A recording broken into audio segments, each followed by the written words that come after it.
So how will the Premier League title race end? Which team is in the driver's seat and what role will Tottenham play? To answer those and some more questions, I'm joined now by former Welsh footballer and coach Matt Holland, who is our football expert here on Wion.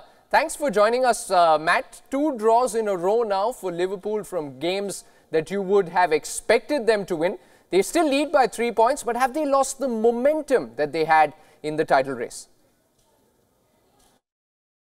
Yeah, I think you know it's tough to be able to combat anything other than they've lost that little bit of momentum because of those last 2 results. You know, we all know that they started an absolute fire, but of course 25, 26 games in now, the way that Jurgen Klopp plays the game, is, you know, it's tough to maintain that. It's very, very difficult to maintain that. So I would have to agree that I think they have lost that little bit of momentum.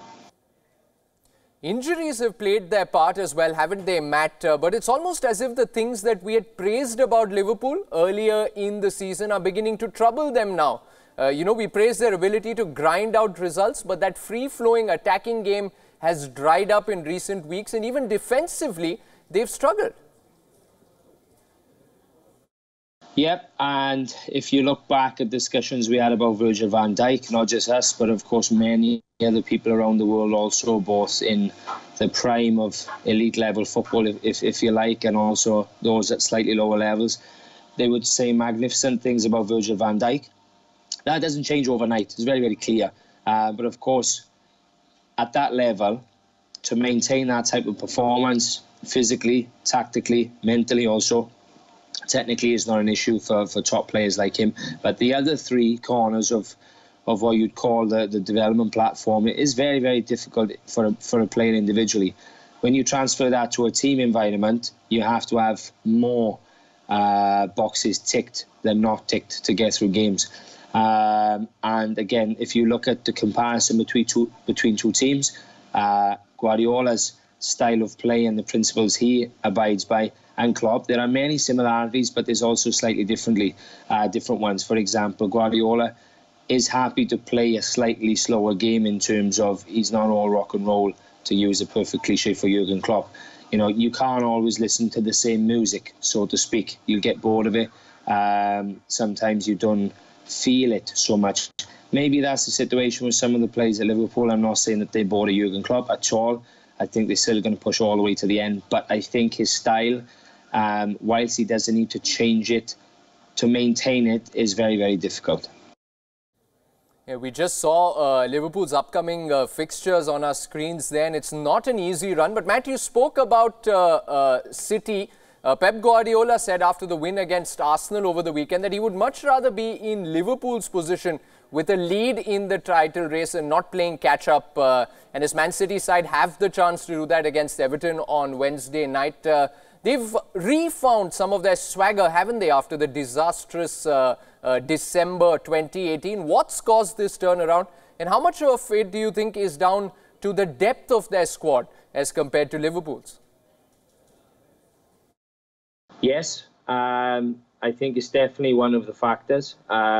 It's been one of the factors since Manchester City went through this revolution that they went through, even under previous managers. They've always had top players in multiple positions and great depth.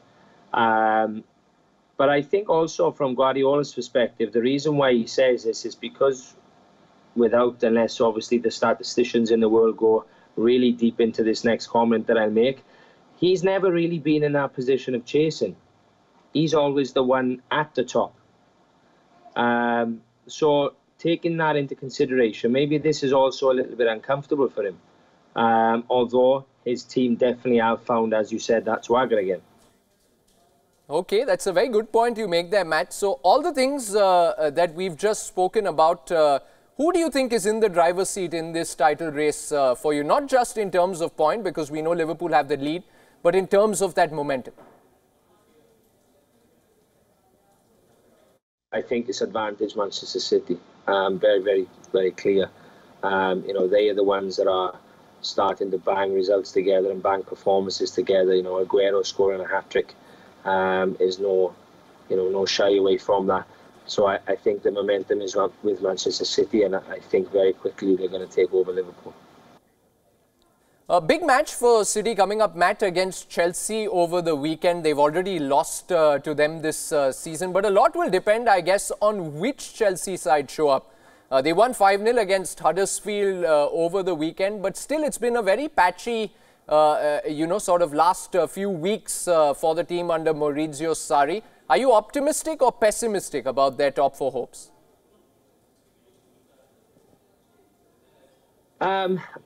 I'm optimistic.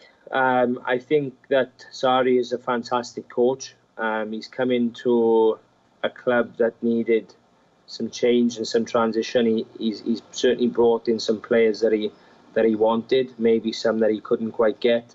Jorginho, as we all knew, had a fantastic start. Again, a new player to the league, easy on the eye. People don't really know how to deal with him. They've sort of worked that out a little bit now. I think Kante's been left out a lot in recent times, which is possibly some of the reasoning about, with regards to the patchy sort of up and down form and performances, because Kante gives you so much. But of course, he's not a bad footballer. He's a very good footballer, but he may not be as good as what Sarri expects to introduce the style of play, the principles, the philosophy that he wants from a team that should be challenging for the title. Without any disrespect, Napoli are a great club historically, and he's done a fantastic job there. But you would expect normally the Juves, both Milan clubs, to be pushing before maybe Napoli in that league. So I think that's also part of the reason, is the season that he's having. Okay, before I speak about the rest of the top four hopefuls, Matt, I want to discuss Tottenham Hotspur. They're just 2 points behind Manchester City on the table, and that would suggest that they are in the title race. But again, this is a team that's ravaged by injury and whose recent performances have not really been up to the mark of title contenders, have they? Yep, I was surprised by those cup exits. It sort of brought around that grey cloud again around Spurs, I think, and Pochettino. But I looked at something today. Basically the home and away form tables. Spurs are top of the away form. I think the way that Pochettino works, I think it favours him to go away from home, take the game to them, and be able to take results away from difficult places and maybe slightly easier places also. So, they've only dropped 6 points on the road, but at home, the home form, as we know, they're still at Wembley, etc. They are 6th in the table with an average of 2 points per game. Now, really you should be flipping both of those and saying, well, we should have fantastic form at home, and away we can afford to drop 1 or 2 maybe. But it seems to be the reverse for them. And maybe come the end of the season when games are tough again, and you've got to pick up points in the last 4 or 5 games with difficult away matches, maybe teams at the bottom of the league, maybe those fighting to get into the European places, maybe this could help Spurs. Okay, let's talk about Manchester United, Matt. They've had a remarkable run of results under Ole Gunnar Solskjaer. 9 wins from 10 across competitions. They're unbeaten. They've moved above Arsenal as well in the table. But again, a very tough run of fixtures for them coming up. Chelsea, Liverpool, Arsenal, City, all coming up in the next month, including 2 ties against PSG in the Champions League. You get the feeling that those will really define their season. Is the jury still out on what United can achieve come April or May? Yeah, on 2 hands. On my left hand, I think that the jury is still out. On my right hand, no. The right hand is probably more from the global fans' perspective. That is a complete contrast from Solskjaer's early reign now and before he came in. But again, the realistic outlook or review of the team currently by the ex-professionals attached to the club, Gary Neville, for example, and other people at that level of the game, is that he will be out until he has tougher games. No game is easy. Even if you're Manchester United playing at Old Trafford, you're expected to go and score goals and be progressive and to attack teams. He's done that, which is not always what Jose Mourinho did with the team, which is why many did ultimately turn against him in the end, from maybe the dressing room perspective, the fans, and also even the board, which is why the change came. However, it's very clear that the run of games have favoured this current way that Solskjaer has brought back to Manchester United, if you look at a club identity. But again, the next game's coming up, very, very difficult. Top teams, top coaches, top players in every position, both at home in the UK, in England, in the Premier League, and also continentally. Okay, one final question, Matt, and this one is on Arsenal. You know, they've seemed to have hit a real slump in recent week. All those good performances that we saw at the start of the season are becoming rarer and rarer. And there's this negativity, especially among the fans, about nothing perhaps having changed since the exit of Arsene Wenger. Is that criticism justified for you? And do you think that they can finish in the top four come the end of the season? No, I don't think they finish in the top four. They're not as good as Liverpool. They're not as good as Manchester City. I don't think they're as good as Spurs in terms of average performances. And of course, we all understand where Manchester United are currently. Secondly, it's very difficult to replace somebody of Arsene Wenger. So I think Arsenal need to be patient in terms of the club and the fans with the coach. He isn't somebody that got me on the edge of my seat when he was appointed. I was expecting somebody different, maybe just to get those taste buds moving again for the club. Although we have to respect Emery's track record.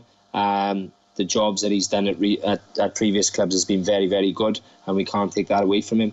And for that reason, I think the biggest thing about Arsenal is that they need to have some consistency after Arsene Wenger. Yes, difficult to expect a new coach coming in to deliver a trophy in his first season. Very interesting next couple of months coming up in the Premier League. We'll see how things pan out. Matt Holland, thanks for joining us today, and see you next week as we build up to the Champions League knockout rounds. My pleasure. I'm looking forward to it. Big games coming.